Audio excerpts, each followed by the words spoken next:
오늘 로마서 11장 25절에서 32절을 중심으로 구원은 오직 하나님의 긍휼에 근거한다고 하는, 긍휼에 있다고 하는 제목의 말씀을 전하겠습니다. 로마서의 가장 큰 주제는 구원론입니다. 그래서 1장부터 11장까지 전반부는 구원이 무엇인지에 대한 교리적인 부분들을 다루고 있습니다.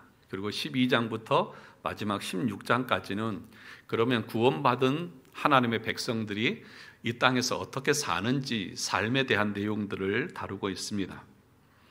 모든 인간들은 죄인입니다.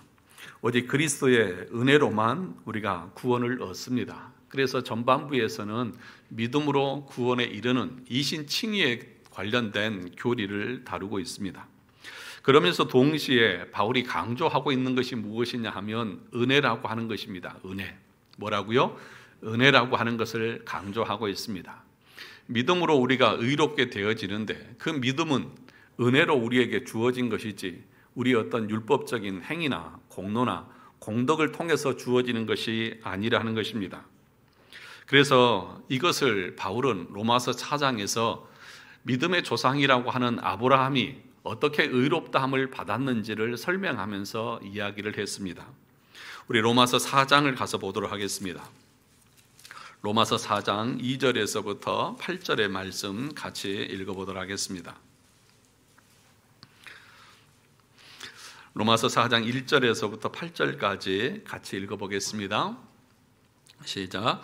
그런즉 육신으로 우리 조상인 아브라함이 무엇을 얻었다 하리요? 만일 아브라함이 행위로서 의롭다 하심을 받았으면 자랑할 것이 있으려니와 하나님 앞에서는 없느니라. 성경이 무엇을 말하느냐? 아브라함이 하나님을 믿음에 그것이 그에게 의로 여겨진 바 되었느니라. 일하는 자에게는 그 삭시 은혜로 여겨지지 아니하고 보수로 여겨지거니와 이를 아니할지라도 경건하지 아니한 자를 의롭다 하시는 이를 믿는 자에게는 그의 믿음을 의로 여기시나니 일한 것이 없이 하나님께 의로 여기심을 받은 사람의 복에 대하여 다윗이 말한 바 불법이 사함을 받고 죄가 가리어짐을 받은 사람은 복이 있고 주께서 그 죄를 인정하지 아니하실 사람은 복이 있도다 함과 같으니라. 믿음의 조상 아브라함이 행위를 통해서 의롭다함을 받았습니까? 아니라고 말합니다. 하나님 앞에서 행위를 가지고는 자랑할 것이 없다고 말합니다. 그러면 어떻게 의롭다함을 받았습니까? 믿음으로 의롭다함을 받았다는 것입니다. 그러면 그 믿음은 하나님께서 그에게 믿음을 주신 것은 그의 어떤 노력이라든지 그 행위의 대가로 주신 것입니까? 아니면 은혜로 주신 것입니까? 은혜로 주신 것이라는 것입니다. 그래서 4절을 보시죠. 일하는 자에게는 그 삭시 은혜로 여겨지지 아니하고 보수로 여겨지거니와 이를 아니할지라도 경건하지 아니한 자를 의롭다 하시는 이를 믿는 자에게는 그의 믿음을 의로 여기신다. 만약에 아브라함에게 주어진 그 믿음이 아브라함의 행위에 대한 대가로 주었다고 하면 그것은 보수이지 은혜가 아닙니다. 은혜라고 하는 것은 일한 것이 없는데도 거저 주어지는 것이 은혜인 것입니다. 그러니까 믿음의 조상 아브라함이 믿음으로 의롭게 되어진 것은 그가 어떤 행위가 있고 공덕이 있어서 그것에 대한 보상으로 하나님께서 주신 것이 아니라 한 것이 아무것도 없는데 일한 것이 없는데도 받을 만한 자격이 없는데도 하나님께서 그에게 믿음을 주셔서 의롭게 하셨다. 그러므로 그것은 은혜다. 그렇게 말씀하고 있는 것입니다. 그러므로 우리의 구원은 하나님의 은혜로 되어진 것이지 어떤 우리의 노력의 대가로 주어진 것이 아니라는 것입니다. 그러므로 누군가가 구원 얻는 믿음을 가졌다면 그 사람이 예수 그리스도를 믿어야 되겠다, 또 믿기로 결단했다고 하는 그 결단 이전에 하나님께서 은혜를 주셨다는 것을 말하고 있는 것입니다. 은혜가 왕노릇해서 마음으로 믿어 입술로 시인하는 구원 얻는 믿음을 만들어냈다는 것입니다. 여기에는 유대인이나 이방인의 차별이 없습니다. 그래서 3장 22절을 가서 보겠습니다. 우리 앞으로 한 장 더 올라가서 3장 22절입니다.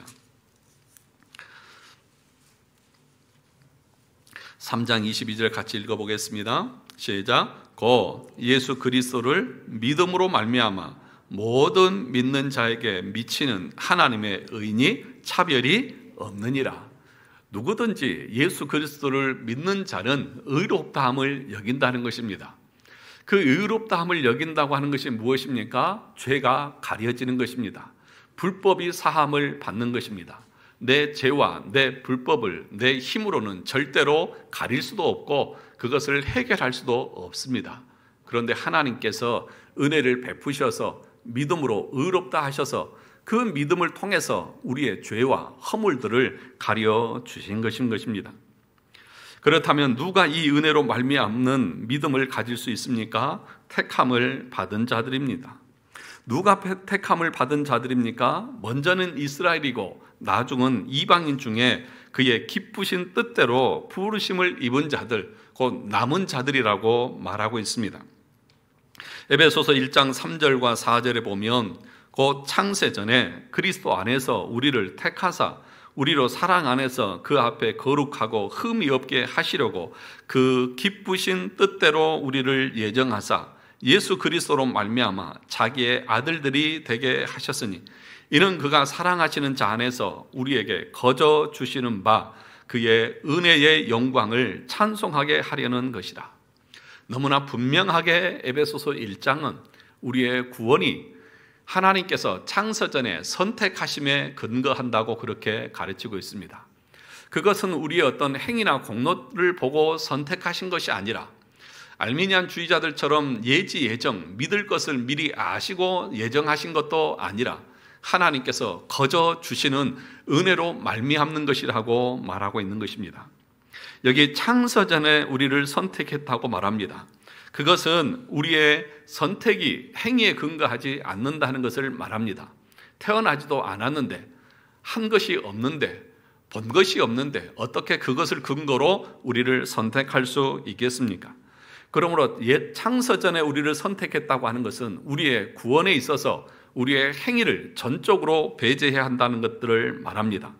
그러므로 구원받은 사람들은 그 구원에 있어서 자기의 의나 공로나 행위를 자랑하는 것이 아니라 오늘 에베소서 1장 마지막 4절의 말씀에 근거하면 우리에게 거저 주시는 바 그의 은혜의 영광을 찬송하게 하려는 것이다. 하나님 앞에 그 구원받은 은혜를 감사하고 오직 하나님의 은혜입니다 라고 하는 것을 우리의 입술로 고백하게 하기를 원하신다는 것입니다. 사도 바울은 지금까지 이렇게 설명해 온 구원의 교리를 이제 11장에서 마무리하면서 이 구원의 역사를 무엇을 하고 표현을 하고 있냐 하면 신비다 그렇게 말하고 있습니다. 뭐라고요? 신비라고요. 우리 11장 25절을 가서 보겠습니까? 11장 25절입니다. 같이 읽어보겠습니다. 시작. 형제들아 너희가 스스로 지혜 있다 하면서 이 신비를 너희가 모르기를 내가 원하지 아니하노니 이 신비는 이방인의 충만한 수가 들어오기까지 이스라엘의 덜어는 우둔하게 된 것이라. 하나님께서 우리 인간을 구원하시는 그 방식을 보면 우리 인간이 이해할 수 없는 비밀, 숨겨진 것들이 있다는 것입니다. 우리 인간이 우리의 구원에 대해서 다 이해할 수가 없습니다. 나를 하나님이 왜 구원하셨는지, 저 얼굴도 못생기고 몸뚱아리도 뚱뚱하고 키도 작은 저 사람은 왜 저렇게 하나님께서 복을 주셨을까? 그렇게 여러분들은 판단하고 생각할지 모르지만 왜 나처럼 잘생기고 멋있는 사람에게는 더 많은 복을 주시지 않나? 그렇게 생각할지 모르겠지만 농담인 거예요. 진담으로 착각하지 마세요. 우리 모두는 하나님이 왜 그렇게 하시는지 모르는 것입니다. 왜 저 사람은 그렇게 잘 믿을 것 같고 저 사람은 참 생긴 것도 잘생기고 성품도 좋은데 왜 결과적으로는 예수를 안 믿을까? 참 이해가 안 돼요.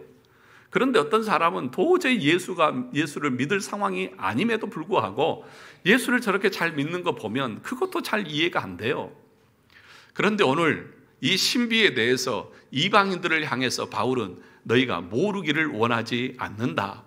너희가 이 유대인들과 비교해서 오늘 앞에서 바울이 말한 것처럼 이 유대인들을 하나님이 거역하고 배반하고 참 감람나무에서 꺾임 받은 것처럼, 버림받은 자처럼 그렇게 버려지고 거기에 이방인인 접붙임을 당하는 그런 은혜를 누릴 때에, 하나님 앞에서 내가 저 유대인들보다 의롭구나, 하나님 앞에서 저 유대인들보다 내가 더 행위나 공로나 그런 의가 많구나, 그래서 하나님이 나를 선택했구나, 그렇게 스스로 지혜 있다고 생각하지 말라고 지금 바울은 경고를 하고 있는 것입니다. 우리가 앞에서도 이 말씀을 살펴보았습니다. 지금 그러면서 바울이 뭐라고 말하는 것입니까? 이것은 하나님의 신비라고 말하는 것입니다. 이스라엘 백성들이 예수 그리스도를 거역하고 거부하고 그래서 그 구원의 복이 이방인에게 넘어가게 한 것이 하나님의 신비이고, 또 이방인들이 예수를 믿음으로 유대인들을 시기나게 해서 유대인들이 다시 구원을 얻게 하는 것도 하나님의 신비의 방식이라는 것입니다. 왜 하나님께서 이렇게 하셨고 어떻게 그렇게 하시는지는 우리는 잘 알지 못한다는 것입니다. 오늘 여기서 바울은 말합니다. 신비다, 신비. 무엇이라고 말합니까? 언제까지라고 말합니까? 이방인의 충만한 수가 들어오기까지 이스라엘의 덜어는 어떻게 됩니까? 우둔하게 된 것이다. 이 우둔하다고 하는 말은 완악하게 되었다는 것입니다. 이방인의 충만한 수, 이 충만한 숫자, 하나님이 선택하신 자들이 돌아오기까지 덜어는 유대인들이 하나님을 거역할 것입니다. 그런데 그 유대인들이 그렇게 버려지는 것이냐? 아니다. 결론적으로는 하나님께서 유대인들도 하나님의 그 신비 가운데서 구원에 이르게 할 것이다. 그들의 죄를 돌이키게 할 것이고 그들이 회개하며 하나님 앞에 돌아오게 할 것이라는 것입니다. 그러면서 오늘 바울은 이사야 59장 20절과 21절, 27장 9절의 예언의 말씀을 인용하고 있습니다. 26절부터 28절까지 읽어보겠습니다. 그리하여 온 이스라엘이 구원을 받으리라. 그러니까 뭐죠? 이방인의 충만한 수도 돌아오고, 그래서 그것을 보고 이스라엘 백성들도 어떻게 된다는 거예요? 다 구원을 받을 것이다. 여기서 온 이스라엘이라고 하는 그 말의 의미가 뭔지 아시죠? 이스라엘 민족, 이 아브라함의 후손 전체를 말하는 것이 아니라 선택받은 하나님의 자녀들을 말한다는 것을 우리는 앞에서 살펴보았습니다. 그러면서 뭐라고 말합니까? 구원자가 시온에서 오사 야곱에게서 경건하지 않은 것을 뭐 하시겠고? 돌이키시겠고, 경건하지 않고 거역하고 꺾인 그들을 결과적으로는 하나님께서 돌이키게 하시겠다는 것입니다. 27절로 볼까요? 내가 그들의 죄를 뭐 할 때에? 없이 할 때에 그들에게 이루어질 내 언약이 이것이라 함과 같으니라. 복음으로 하면 그들이 너희로 말미암아 원수된 자요, 택하심으로 하면 조상들로 말미암아 사랑을 입은 자다. 그렇게 지금 말씀하고 있습니다. 하나님이 약속하신 대로 예수 그리스도가 구원자로 오셔서 택한 자들의 죄를 없이 하고 경건하지 않는 자리에서 돌이키는 일을 하게 하시겠다는 것입니다. 그러나 이스라엘은 이런 구원자를 자신들의 기대와 다르다고 거절하고 복음의 원수가 됩니다. 하지만 하나님은 아브라함부터 부르신 그들을 포기하지 않으시고 그들의 우둔함과 넘어짐을 통해 이방인을 구원하시고 지금도 이방인의 구원을 통해서 이스라엘을 시기나게 해서 결과적으로는 그들을 회복시킬 것을 지금 약속하고 계시는 것입니다. 아직 성취되지 않은 이방인의 충만한 구원과 온 이스라엘의 회복이라고 하는 이 약속은 지금도 우리가 알지는 못하지만 역사의 배후 속에서 하나님이 지금도 일하고 계시다는 것입니다. 언젠가는 모르지만 하나님의 때가 되면 하나님이 돌이키실 것입니다. 그들의 죄를 회개하고 예수 그리스도를 영접하게 하실 것이라는 것입니다. 그러므로 지금 복음을 거절하는 이스라엘을 보면 소망이 없는 것처럼 보이고 꺾인 가지와 버림받은 자와 찍혀서 잘려나간 나무처럼 보이지만 그들 중에 하나님의 택하심을 받은 자들은 언젠가는 하나님께서 반드시 회복시킬 것을 약속하고 계십니다. 왜 그렇습니까? 이사야를 통해서 이들을 회복하겠다고 약속하셨기 때문이고, 그렇게 약속하신 하나님의 부르심과 은사에는 후회하심이 없기 때문에 그렇습니다. 우리 29절을 한번 같이 보겠습니다. 시작. 하나님의 은사와 부르심에는 후회하심이 없느니라. 다시 말하면 지금 유대인들을 누가 부르셨습니까? 하나님이 부르셨습니다. 그런데 유대인들이 하나님을 거역합니다. 그러면 하나님께서 이 유대인들을 부르신 것을 후회하실까요? 야, 내가 너희들 이럴 줄 알았으면 부르지도 않았다. 그런 후회하심이 있을까요? 아니요. 하나님에게는 후회하심이 없습니다. 우리 인간에게는 후회하심이 있습니다. 야, 저 사람이 저럴 줄은 몰랐다. 내가 저 사람이 참 볼 때는 잘할 것 같고 성실할 것 같고 정말 정직할 것 같았는데 그 자리에 세웠는데 야, 어떻게 나를 이렇게 실망시키냐 하면서 여러분, 사람들에게는 실망밖에 없습니다. 그러므로 사람은 신뢰하지 마십시오. 제가 늘 얘기하죠. 사람은 신뢰하는 것이 아닙니다. 믿는 자는 항상 발등에 도끼가 찍히게 되어져 있습니다. 인간은 자기가 약속한 것도 다 지킬 수 없는 불완전한 존재입니다. 그러나 반면에 하나님은 어떠하십니까? 하나님은 완전하십니다.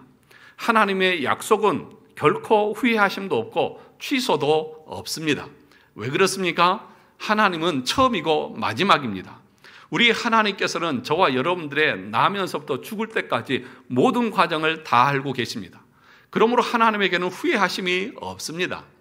이스라엘 백성들이 지금은 하나님을 거역하고 믿음에서 떠난 것처럼 보이지만, 그래서 하나님을 믿지 않는 것이기 때문에 하나님의 마음이 아플 것 같지만 아니요, 하나님이 어떻게 하신다고 말합니까? 마지막에는 그들을 돌이킬 것이다 라고 분명하게 약속하고 계시고 있다는 것입니다.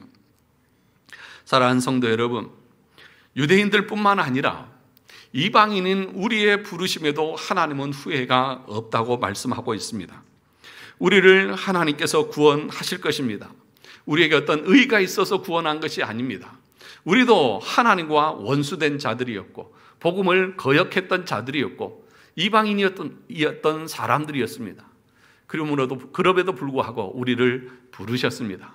그러면 부름받은 여러분들은 하나님 앞에서 얼마나 의롭고, 야, 그래, 내가 참 사람은 잘 보지 라고 하면서 만족하는 사람이 우리 가운데 몇이나 있겠습니까?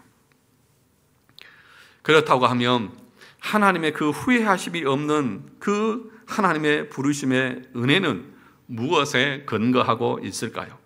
우리 30절에서부터 32절의 말씀을 같이 읽어보겠습니다. 시작. 너희가 전에는 하나님께 순종하지 아니하더니 이스라엘이 순종하지 아니하므로 이제 긍휼을 입었는지라. 이와 같이 이 사람들이 순종하지 아니하니 이는 너희에게 베푸시는 긍휼로 이제 그들도 긍휼을 얻게 하려 하심이라.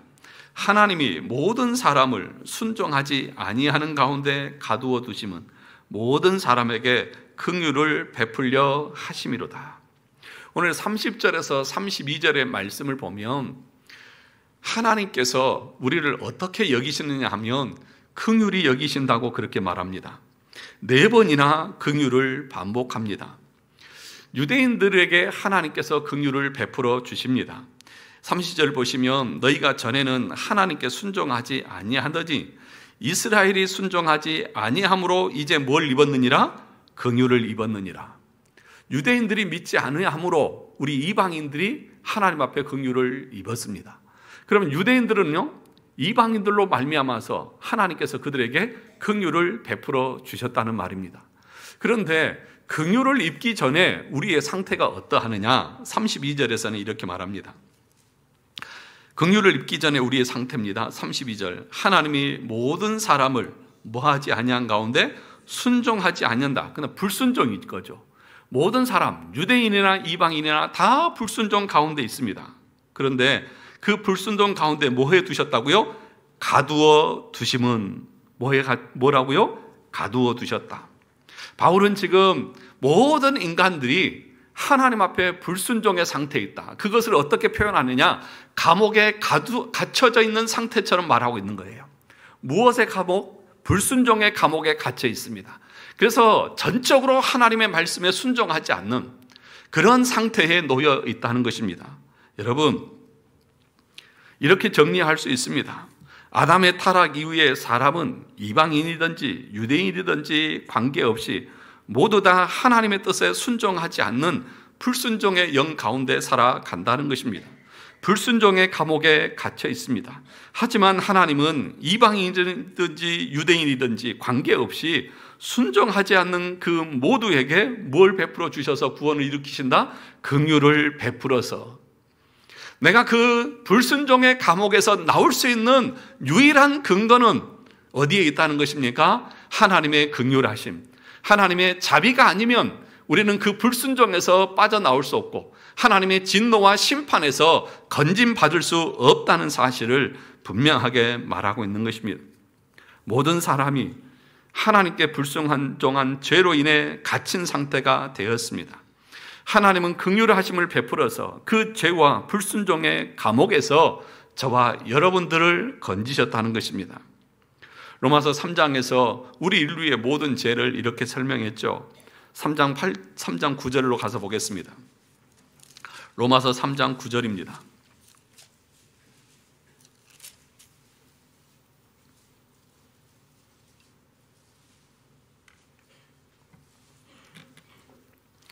로마서 3장 9절에서 18절까지 우리 천천히 한번 읽어보겠습니다. 시작. 그러면 어떠하냐? 우리는 나으냐? 결코 아니라 유대인이나 헬라인이나 다 죄 아래에 있다고 우리가 이미 선언하였느니라. 기록된 바 의인은 없나니 하나도 없으며 깨닫는 자도 없고 하나님을 찾는 자도 없고 다 치우쳐 함께 무익하게 되고 선을 행하는 자는 없나니 하나도 없도다. 그들의 목구멍은 열린 무덤이요 그 혀로는 속임을 일삼으며 그 입술에는 독사의 독이 있고 그 입에는 저주와 악독이 가득하고 그 발은 피 흘리는데 빠른지라. 파멸과 고생이 그 길에 있어 평강의 길을 알지 못하였고 그들의 눈앞에 하나님을 두려워함이 없느니라 함과 같으니라. 불순종의 감옥에 갇혀있는 상태를 로마서 3장에서는 이렇게 설명하고 있습니다. 뭐라고 말합니까? 우리 모두가 하나님 앞에서 죄 아래 있다고 이미 선언한 바 되어졌다는 것입니다. 그래서 의인은 하나도 없습니다. 모두 다 죄인입니다. 그 죄의 상태의 모습이 어떠합니까? 오늘 보니까 깨닫는 자도 없고 하나님을 찾는 자도 없고 그 다음에 13절부터 보니까 목구멍은 뭐예요? 열린 무덤이고 그 혀로는 속이고 입술에는 뭐가 있어요? 독사의 독을 머금고 있고 입술에는 저주와 악독이 가득하고 그 발은 피 흘리는 데 빠르고 파멸과 고생의 길이 그 앞에 있고 하나님 앞에서 하나님을 두려워함도 없는 이 불순종의 감옥에 갇혀 있는 것이 모든 인류의 상태였다는 것을 말씀하고 있습니다. 여기서 우리가 빠져나올 수 있는 길이 있습니까? 방법이 있습니까? 우리 힘으로 이것을 해결할 능력이 우리 가운데 있습니까? 전혀 없다고 말합니다. 그러면 거기서 빠져나올 수 있는, 건진받을 수 있는 유일한 원인이 무엇이냐? 오늘 로마서 우리가 읽은 11장 32절에서는 뭐라고 말씀하고 있습니까? 30절에서 32절까지 4번씩이나 반복하고 있는 것이 뭐예요? 하나님의 긍휼. 하나님이 우리를 불쌍히 여겨주셔서 하나님께서 우리를 사랑하셔서 그 자비로 말미암아서 우리를 선택해 주셨다는 것입니다. 우리를 건져 주셨다는 것입니다. 우리에게 어떤 선이나 공로나 행위가 있어서 아닙니다. 우리는 하나님과 원수되어 있었습니다. 우리의 입은 악독이 가득하고 저주가 나오고 독사의 독을 머금고 있는 하나님 앞에서 우리가 받아야 될 것은 저주와 심판뿐이었습니다. 그런 우리를 하나님이 불쌍히 여겨 주셨습니다. 여기에는 차별이 있습니까? 없습니까? 없습니다. 유대인이든지 하나님의 선택받고 하나님의 말씀을 가졌던, 율법을 가졌던 유대인뿐만 아니라 전혀 말씀을 갖지 않고 살았던 이방인들도 다 동일하다고 말씀하고 있는 것입니다. 그러므로 우리의 구원에 있어서 우리가 자랑할 것이 있습니까? 없습니까? 없습니다. 자랑할 것이 아무것도 없습니다. 자랑할 것이 있다고 하면 무엇입니까? 오직 하나님의 긍휼의 영광만을 찬양해야 합니다. 하나님의 자비의 영광만을 찬양해야 합니다. 내 어떤 의나 공로나 내 어떤 선행이나 그 어떤 것도 하나님 앞에서 공로가 될 수 없고 의가 될 수 없음을 분명하게 말하는 것입니다. 그래서 바울은 이것을 하나님의 신비다, 우리는 도저히 이해할 수 없다, 우리 인간의 상식으로 이해가 되십니까? 저렇게 악한 자를 하나님이 구원하시는 거예요. 저렇게 모질고 지독한 죄인을 하나님이 건져주신 거예요. 그것을 여러분 이해할 수 있겠습니까? 인간으로 생각한다고 하면 하나님을 향해서 아마 반기를 들 거예요. 하나님, 어떻게 저렇게 극악무도한 죄인을 사면해 줄 수가 있습니까? 그런데 여러분, 그것이 누구라고요? 나라고요. 내가 그런 존재라고요. 다른 사람이 아닙니다. 내가 그런 존재였던 것입니다. 그것을 인식하고 그것을 아는 것이 믿음이고, 그것을 알고 그리스도를 붙드는 것이 구원 얻는 믿음인 것입니다. 사랑하는 성도 여러분, 저와 여러분의 구원은 우리가 잘나고 지혜롭고 믿음이 좋아서가 아니라 하나님의 불쌍히 여겨주심이 주님의 신비한 구원의 경륜과 은혜의 역사로 우리에게 펼쳐진 결과라는 사실을 바울이 지금 알기를 원한다는 것입니다. 하나님의 선물이고 은혜 위에 은혜가 저와 여러분의 구원인 것입니다. 우리가 삼위 하나님을 예배하는 이 자리에 있기까지 이 하나님의 신비한 은총이 없었다고 하면 어느 누구도 이 자리에 있을 수 없습니다. 여기에 올 수밖에 없도록 지금까지 하나님께서 모든 지혜와 사랑과 열심을 동원해서 수많은 신비와 사건과 만남과 상황을 연출하셔서 우리를 이곳까지 이끄셨다는 것입니다. 오늘 바울 사도는 25절을 시작하면서 너희들이 이것을 알기를 원한다, 이것을 좀 알아라 라고 말합니다. 왜 이것을 아는 것이 중요합니까? 이 구원의 은총이 오직 하나님의 긍휼에 근거한다는 것을 알아야, 우리가 불순종의 감옥에 있었다는 사실을 알아야 우리가 구원받은 것에 대해서 하나님 앞에 겸손할 수 있습니다. 내 구원에 대해서 자랑하지 않게 될 것이고, 내가 하나님 앞에서 누리고 있는 것에 대해서 다른 사람과 비교하면서 자랑하고 교만하지 않을 수 있기 때문에 그런 것입니다. 만약에 우리가 이것에 대해서 자랑하면서 내가 다른 사람보다 낫다고 우월감을 가진다고 하면 하나님이 베푸신 것이 긍휼입니까? 내가 내 노력으로 얻은 대가입니까? 그것은 참된 구원의 모습이 아니기 때문에 그런 것입니다. 아무런 자격이 없는 자들에게 값없이 베풀어 주신 호의, 그것이 바로 긍휼인 것입니다. 모든 인간은 다 불신앙에 갇혀 있습니다. 하지만 인간의 불순종을 대하시는 하나님의 방식은 진노나 심판이 아니라 긍휼이었습니다. 하나님이 나를 찾아오셔서 만나주시고 나에게 말씀을 주시고 믿음을 베풀어 주셨던 것입니다. 그러므로 하나님의 구원 계획이 완전히 성취되는 날에는 온 세상에 하나님의 긍휼의 영광이 찬란하게 나타나게 될 것입니다. 이것이 하나님의 구원의 신비고 하나님의 구원의 비밀인 것입니다. 불순종과 불신앙에 갇혀있던 우리에게 긍휼을 베풀어 주시고 우리를 구원하여 주신 하나님의 자비와 긍휼을 여러분 감사하는 우리 성도들이 되기를 원합니다. 하나님 앞에 감사하십시오. 하나님의 은혜를 정말 감사하십시오. 그 감사로 우리의 모든 예배와 봉사와 헌신이 출발해 가는 것입니다. 우리는 그 구원에 감사해서 봉사하고 헌신하는 것입니다. 내가 어떤 것을 누리고 대가를 얻기 위해서 하나님 앞에 거래하듯이 대하는 것이 아닙니다. 참된 구원의 감격을 누리는 사람은, 긍휼과 자비를 얻었음을 아는 사람은 그래서 하나님 앞에서 봉사하고 나서 자기 의를 드러내지 않고 자기 자랑을 하지 않습니다. 바울은 처음 시작하면서 너희가 이 신비를 모르기를 원하지 않는다. 반드시 알아야 된다. 이방인들이 자신들의 구원에 대해서 착각할 수 있기 때문인 것입니다. 자신들에게 잘남이 있어서 하나님이 유대인을 버리시고 자신을 택한 것처럼 오해할 수 있기 때문에 그런 것입니다. 이것을 모르면 이방인들이 얼마나 교만해지겠습니까?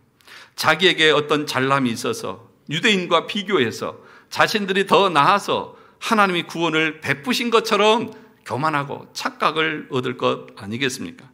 여러분, 우리 서로에게도 마찬가지 아닙니까? 서로의 믿음과 신앙에 대해서 나 자신과 비교해서 다른 사람의 믿음과 신앙을 판단하고 정죄하면 됩니까? 안 됩니까? 안 됩니다. 내가 누구와 비교해서 내 의를 드러낼 수 있습니까? 내가 구원받은 것이 하나님의 은혜고, 내가 누리고 있는 것이 하나님의 은혜고, 내가 하나님 앞에 더 열심을 내고 있다고 하면 그것 자체도 하나님의 은혜 아닙니까? 사도 바울이 뭐라고 말했습니까? 나의 나된 것은 하나님의 은혜로다. 내가 모든 사도보다 더 많이 수고했지만 내가 한 것이 아니라 하나님의 은혜다. 은혜가 나를 나 되게 했다라고 말하면서 자기의 의를 주장한 것이 아니라 오히려 나는 뭐라고요? 죄인 중에 괴수다. 자기 의를 드러내기보다도 자기가 더욱더 죄인인 것을 고백하고 있는 것이 은혜 받은 신자의 모습인 것입니다. 여러분, 하나님의 은혜에 가까이 가면 갈수록, 은혜가 더욱더 넘치면 넘칠수록 우리 마음 가운데 들어가는 것은 무엇입니까? 내가 얼마나 더럽고 추한 죄인인 것을 아는 것입니다. 태양빛에 가까이 가면 갈수록 우리 몸에 묻어있는 먼지가 더 많이 밝혀지듯이, 빛과 멀어지면 멀어질수록 내 허물과 죄가 더 감추어지는 것처럼, 정말 하나님의 은혜 가운데 나가게 된 사람은 자신이 철저하게 부패하고 타락하고 하나님의 긍휼과 자비를 얻을 수 없는 죄인이라는 것을 압니다. 그래서 애통하고, 그래서 가난한 심령으로 하나님 앞에 나옵니다. 그러나 은혜가 사라진 영혼들은 자기의가 더 드러나고 자기 자랑이 더 나아가고 자기 교망이 높아질 것입니다. 왜 그렇습니까? 하나님의 은혜가 없으니까 자기 죄가 보이지 않는 것입니다. 자기의 더러움과 추함이 나타나지 않으니까 자기는 아무 죄가 없고 자기는 깨끗하다고 착각하면서 교만을 떠는 것입니다. 그래서 지금 바울이 뭐라고 말합니까? 25절에서 이방인 너희들 교만하지 마. 너희들이 유대인과 비교해서 잘남이 있어서 너희를 선택한 것이 아니야. 하나님의 구원의 신비가 너희들에게 뿐만 아니라 유대인들에게도 있어. 너희들도 불순종의 감옥에 갇혀 있었고 유대인도 불순종의 감옥에 갇혀 있어서 똑같이 동일한 긍휼과 자비로 구원받는 거야 라고 지금 말씀하고 있는 것입니다. 사랑하는 성도 여러분, 우리가 구원받은 이후에 하나님 앞에 드리는 그 모든 것도 하나님 앞에서는 다 누더기 같은 것들입니다. 그것을 하나님 앞에서 내 의로 주장할 수도 없는 것입니다. 우리가 이사야 64장 6절에서 보았듯이 무릇 우리는 다 부정한 자 같아서 우리의 의는 다 더러운 옷 같다고 말하지 않습니까? 하나님은 완전하신 분입니다. 하나님은 불결함이 1도 없는 완결 무결하신 하나님입니다. 그 하나님 앞에 우리가 드려지는 것은 불결하고 오염되어 있고 더러운 것들이 많이 묻어 있는 거예요. 그걸 어떻게 하나님 앞에서 내 의로 자랑하고 드러낼 수 있습니까? 그러므로 여러분, 우리가 하나님 앞에서 봉사하고 헌신하는 것 가지고 다른 사람들과 비교하고 판단하고 정죄하는 것처럼 교만한 것이 없는 것입니다. 그래서 야고보 사도는 야고보 4장 11절 12절에서 이렇게 말했습니다. 형제들아, 서로 비방하지 말라. 형제를 비방하는 자나 형제를 판단하는 자는 곧 율법을 비방하고 율법을 판단하는 것이라.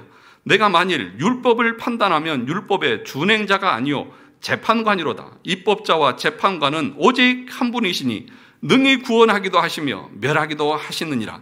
너는 누구에게 이웃을 판단하느냐? 우리에게 율법을 주신 분이 누구이십니까? 하나님이십니다. 입법자가 하나님이십니다. 그러면 우리는 어떤 사람들입니까? 하나님의 율법의 말씀대로 순종하고 따라야 할 의무만 있는 것이지, 그 율법을 내가 가지고 잣대로 다른 사람을 심판하고 정죄하는 것은 누가 할 일이라고요? 하나님이 하실 일이라고요.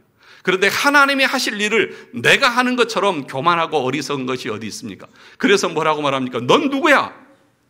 네가 하나님이야?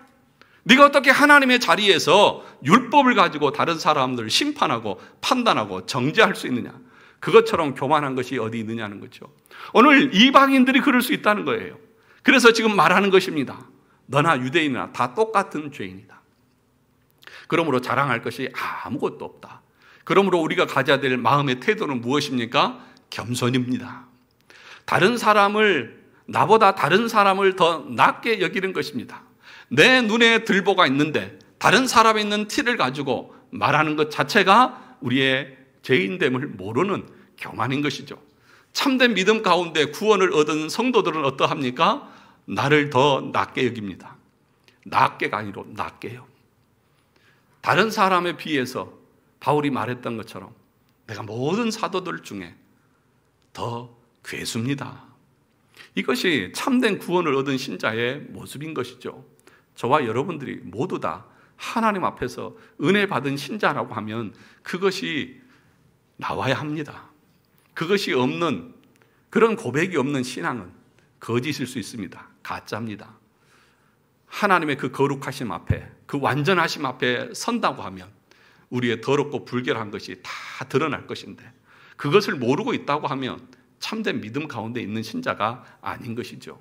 사랑하는 성도 여러분, 우리의 구원의 근거는 어디에 있습니까? 하나님의 자비하심, 긍휼에 근거합니다. 나에게 하나님께서 건강과 물질과 가정의 평안을 주신 것은 그것도 어디에 근거합니까? 하나님의 긍휼의 자비에 근거합니다. 그러므로 우리가 돌려드릴 수 있는 것은 하나님 감사합니다. 그리고 우리가 서로에게 대하고 가져야 될 마음은 무엇입니까? 겸손입니다. 이것이 참된 구원을 얻은 신자의 모습이다. 저와 여러분 모두에게 이런 은혜가 있기를 주님의 이름으로 축원합니다.